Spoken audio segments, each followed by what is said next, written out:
Prove ಮಾಡ್ತಾ ಇರಬೇಕು. ನಾವು ಡೈಲಿ ನಾವು ಮನೆ ಒರೆಸ್ತಾದಲ್ವ ಆ ರೀತಿ ಮಕ್ಕಳಿಗೆ ಇದನ್ನು ಹೇಳ್ಕೊಡ್ತಾರೆ, ಡೈಲಿ ಹೇಳ್ಕೊಡ್ತಾ ಇರಬೇಕು. ನಮ್ಮ ಅಮ್ಮನ ಅದೇ ಥರ ಇದ್ದಾರೆ. ನಮ್ಮಮ್ಮ ಅಷ್ಟು ಓದಿಲ್ಲ, may be I hail from very affluent family. ನಮ್ಮ ಮೊಮ್ಮಕ್ಕಳು ಏನು ಅಷ್ಟೆಲ್ಲ ಗೊತ್ತಿಲ್ಲ, ಬಟ್ 2-3 ಸೆಂಟೆನ್ಸಸ್ ಇಟ್ಕೊಳ್ತಾರೆ ಅವರು. ಅದನ್ನೇ 25 ವರ್ಷ 30 ವರ್ಷ ಹೇಳ್ತಾರೆ.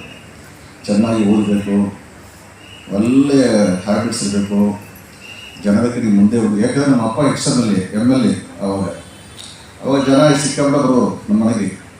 ಅದರಿಂದ ಇಂಥ ಒಂದು ಸ್ಟೇಜ್ ಮಾಡಿ ಹೇಳಿದರು, ನೀವು ಜನಕ್ಕಾಗಿ ಸ್ವಲ್ಪ ಕೆಲಸ ಮಾಡಬೇಕು. ಅದಕ್ಕಾಗಿ ನಾನು ಏನೇ ಓದಲಿ, ನಾನು ಏನಾದರೂ ಒಂದು ಪಾಲಿಸಿ ಬಗ್ಗೆ ರೀಡ್ ಮಾಡಲಿ, ಜನಪರವಾಗಿ ನಾನು ಥಿಂಕ್ ಮಾಡೋ ಅಂತ ಕಲಿಕೆಯನ್ನು ನಮ್ಮ ಕುಟುಂಬ ನಾನು ಕೊಟ್ಟಿದ್ದೀನಿ.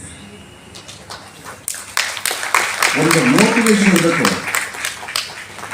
ನೀವು ಅಲ್ಲೇ ಸಂಪಾದನೆ ಮಾಡಿ ಒಂದು ಸಂಸಾರ ಮಾಡಬೇಕು, ಹೆಂಡತಿ ಅದೆಲ್ಲ ಆ ಥರ ಅಂದ ಹುಡುಗರಿಗೆ ಒಳ್ಳೆಯ ರೀತಿಯಲ್ಲಿ ಒಂದು ಇದು ಬರೋದಿಲ್ಲ, ಒಂದು ಹುಮ್ಮಸ್ಸು ಬರೋದಿಲ್ಲ. ಒಂದು ಹುಮ್ಮಸ್ಸು ಬರಬೇಕು. ನಿಮ್ಮ ಒಂದು ತಾಯಿ ಒಂದು ಮಗಳಿಗೆ ನಿಮ್ಮ ಎಜುಕೇಷನಲ್ಲಿ ನನಗೆ ಒಂದು ಸ್ಟೇಟಸ್ ಬರ್ತದೆ, ಸಮಾಜದಲ್ಲಿ ನನಗೆ ಸ್ಟೇಟಸ್ ಬರ್ತದೆ, ಅಪ್ಪ ನೀನು ನನಗೆ ಏನಾದರೂ ಮಾಡಿಕೊಡ್ಬೇಕು ಅಂತ ಹೇಳಿ ನೋಡಿ ಆ ಮಗ ಬೇರೆ ಥರ ಒಂದು ಪರಿವರ್ತನೆ ಆಗ್ತಾನೆ. ಯಾರಾದರೂ ಒಂದು ತಾಯಿ ತಂದೆ ನೀವು ಓದಿ ಚೆನ್ನಾಗಿ ಬಂದ ನಮ್ಮ ಕುಟುಂಬ ವರ್ಗದಲ್ಲಿ ನನಗೆ ಎಂಥ ದೊಡ್ಡ ಒಂದು ಹೆಮ್ಮೆ ಬರುತ್ತೆ ಗೊತ್ತಪ್ಪ, ನೀವು ಚೆನ್ನಾಗಿ ಓದಬೇಕು ನೀವೇನ, ಅವ ಅದನ್ನು ಮನಸ್ಸು ತಗೋತಾನೆ. ಮೇ ಬಿ 10 ಸಾರಿ 20 ಸಾರಿ ತೊಗೊಳ್ಳೋದಿಲ್ಲ, ಒಂದು ಸಾರಿ ತೊಗೊಳ್ತಾನೆ. ಆವಾಗ ಮನವರಿಕೆ ಆಗ್ತದೆ, ಲೈಫಲ್ಲಿ ಮನವರಿಕೆ ಆಗ್ತದೆ. ಸೊ ಇದನ್ನು ತಾವು ಅರ್ಥ ಮಾಡ್ಕೊಳ್ಬೇಕು.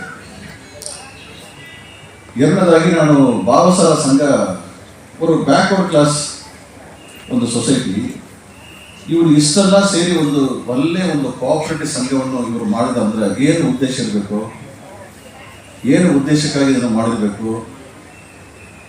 ಒಂದು ಸಮುದಾಯ ಒಂದು ಮೇಲೆ ಬರಬೇಕಂತ ಹೇಳಿ ಒಂದು ಸಂಘವನ್ನು ಮಾಡ್ತಾರೆ. ಹಾಗಾಗಿ ಸಂಘದಲ್ಲಿ ನೀವೆಲ್ಲ ಮೆಂಬರ್ ಆಗಿದ್ರೆ ನಿಮ್ಮ ಮಕ್ಕಳಿಗೆ ಏನು ಮಾಡಬೇಕು, ಮುಂದೆ ನಿಮ್ಮ ಮಕ್ಕಳ ಕಾಂಟ್ರಿಬ್ಯೂಷನ್ ಏನಿರಬೇಕು, ಇದನ್ನು ಕೂಡ ನೀವು ಬಾಬಾಸಾಹೇಬ್ ಕ್ಷತ್ರಿಯ ಸಂಘ ಬ್ಯಾಂಕ್ ನೀವು ಕಲಿತೀರಿ.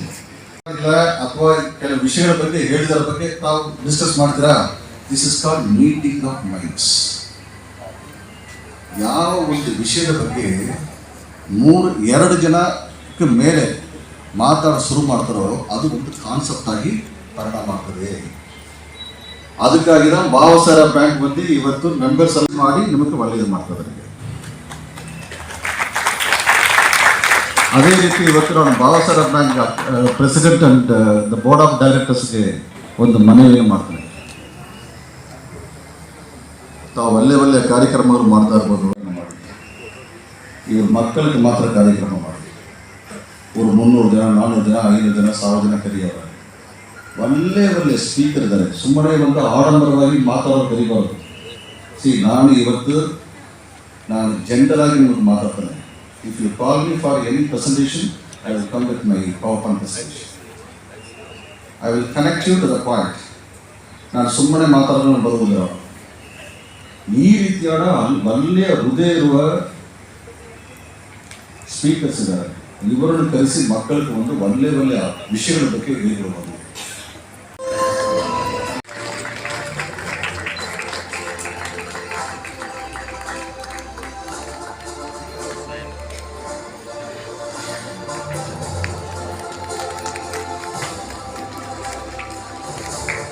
ಕಾರ್ಯಕ್ರಮದಿಂದ ಬೀಳ್ಕೊಡ್ತಾ ಇದ್ದೀವಿ. ನಂತರ ಈ ಮಕ್ಕಳ ಪ್ರೋತ್ಸಾಹ ಬಹುಮಾನ ವಿತರಣಾ ಕಾರ್ಯಕ್ರಮ ಮುಂದುವರಿಯುತ್ತೆ. ಎಸ್ ಅಂಬೇಕರ್, ನಂತರ ಚೈತನ್ಯ ಎ